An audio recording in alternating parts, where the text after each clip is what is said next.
ะว่าเขาสิพ่อเด็กน้อยบอหรือว่าเขาบ่พ่อบ่พ่อก็เรื่องของเขาอย่าสุดเสือกเนาะสู่อย่าสุดเสือกอันญาติสู่บ่กูถามก่อนกูถามมึงก่อนเนาะลูกเต้าสู่บ่หรือว่าอีหยังนั่นนะกูถามก่อน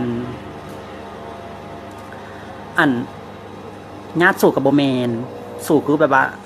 คือคือแหงแท้เอาสบายดีทักทายเนาะสบายดีสาวควรทำอีท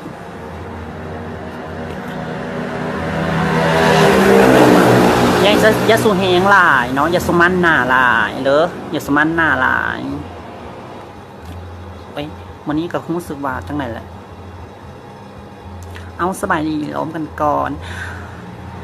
กูรอแล้วกูจะปิดเฟซลาก่อนแบบว่ากูเปิดเฟซขึ้นมาแล้วกูรำคาญเนาะมีแต่คนแชร์อันเด็กน้อย13-14 คนฮะนะกูก็บ่ฮู้จักหรอกเนาะว่าข่าวมันเป็นจังไหนมันจังไหนกูก็บ่ค่อยได้ติดตามปานใดเนาะข่าวไร้สาระกูก็บ่ค่อยติดตามเนาะก็เท่าที่กูฮู้มาก็คือแบบว่ามีโค้ชเนาะคนหนึ่งแล้วก็นำพานักศึกษาเข้าไปเที่ยวอยู่ในถ้ำบอกด้วยว่าเนี่ยอะไรกับพากันไปหลงทางออกเนาะกูบ่แน่ใจว่าเป็นหลงทางออกบอกหรือว่าไปจำศีลภาวนาอยู่ในถ้ำบอกไปจำศีลที่บอกหรือว่าเนี่ยอะไรสู่ไปซื้อเฝ้าเว้าไปทัวร์ทิพย์หลายบางทีเขาอาจจะไปจำศีลไปอย่างก็บ่ฮู้เบ้าโลเลนะคะอันนี้ใจกูกับแบบว่า